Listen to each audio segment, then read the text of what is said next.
তোমাদের মধ্যে অনেকেই আছো যে রাত্রের বেলা পড়ার সময় চিন্তা করো যে এখন ঘুমায়া যাই, পরের দিন হচ্ছে অনেক সকালে উঠবো, কিন্তু যখন সকালে ঘুম থেকে ওঠার সময় হয় তখন চিন্তা করো যে আরে ভাই আরেকটু ঘুমাই, আরেকটু পরে উঠবো। এবং এরকম করতে করতে দেখা যায় যে অনেক পরে তোমরা ঘুম থেকে উঠে এবং তখন অনেক আফসোস হয় যে এর থেকে তো ভাই রাত্রে পড়াটাই অনেক ভালো ছিল। স্বপ্নটাকে হচ্ছে বড় করে দেখো। তোমার মধ্যে যে স্বপ্নটা আছে সেই স্বপ্ন জিনিসটাকে অনেক বড় করে দেখতে শিখো। আমি একটা এক্সাম্পল দিই। ধরো তুমি আজকে ঘুমাইছো, পরের দিন মনে করে অনেক ভোরে উঠতে হবে। তোমাকে কোনো কারণে বলা হইলো যে পরের দিন ভোরে উঠে তোমার কোন একটা বন্ধু ফোন দিল যে দোস্ত চল একটা ম্যাচ আছে। শুক্রবারের দিন, বন্ধের দিন, তোমাকে একটা বন্ধু ফোন দিল যে দোস্ত আজকে একটা ফুটবল ম্যাচ আছে, আজকে একটা ক্রিকেট ম্যাচ আছে সকালে অমুক মাঠে। উঠিস কিন্তু ভোরবেলা উঠিস, একবারে সকাল সকাল কিন্তু বেরোবো।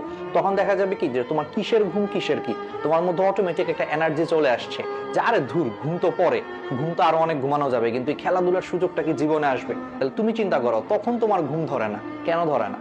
এটাকেই তোমার বলা হয় ম্যাটার অফ ইন্টারেস্ট। তোমার খেলাধুলাতে তোমার ম্যাটার অফ ইন্টারেস্ট অনেক বেশি, বা তোমার মুভি দেখাতে ম্যাটার অফ ইন্টারেস্ট অনেক বেশি। কারণ তুমি চিন্তা করো যে এই জিনিসগুলো 2 ঘন্টা 3 ঘন্টা দেখলে তোমার মধ্যে হচ্ছে যে একটা স্যাটিসফ্যাকশন আসবে, যেটা তোমার মনটাকে অনেক ভালো করবে। কিন্তু সেম জিনিসটা আমরা পড়াশোনার ক্ষেত্রে ভাবতে পারি না। কিন্তু পড়াশোনাটাকে এইভাবে চিন্তা করতে হবে। তোমরা সব সময় হচ্ছে হাতে একটা নোটবুক রাখবা।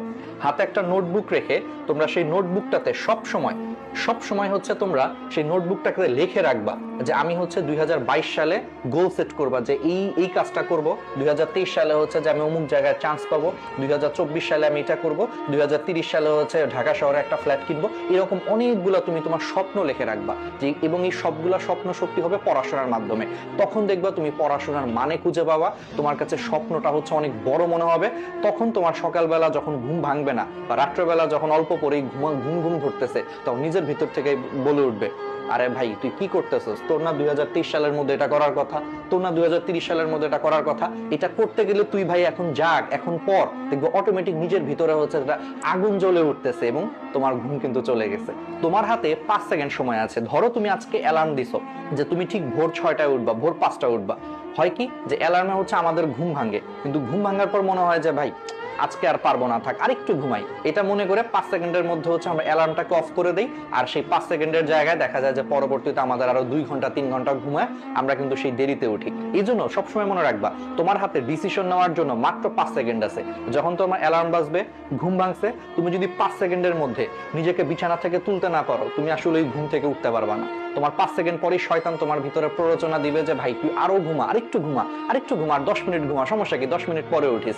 দেখা যাবে যে তুমি সেই 5 সেকেন্ডের মধ্যে অ্যালার্ম অফ করে ফেলবা, আর 10 মিনিটের জায়গায় 2 ঘন্টা ঘুমায় ফেলছো, কোনো খবরও নেই। তো আজকে থেকে মাথায় রাখবা, যখনই তোমার অ্যালার্মের কারণে ঘুম ভাঙবে, 5 সেকেন্ডের মধ্যে হচ্ছে তুমি বিছানা থেকে উঠে যাবা, তাহলে দেখবা তোমার ঘুম কিন্তু দূর হয়ে গেছে।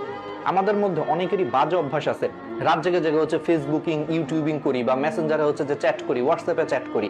এতে করে কি হয়, দেখা যায় যে আমাদের পরের দিন সকাল 8টায় কলেজ আছে, আমরা ঘুমাইতেই যাই হচ্ছে 3টা 4টার সময়। তো স্বাভাবিক, তুমি যদি 3টা 4টার সময় ঘুমাইতে যাও, ওইদিকে মিনিমাম তোমাকে 6টা 7টায় উঠতে হচ্ছে কলেজে যাওয়ার জন্য। তো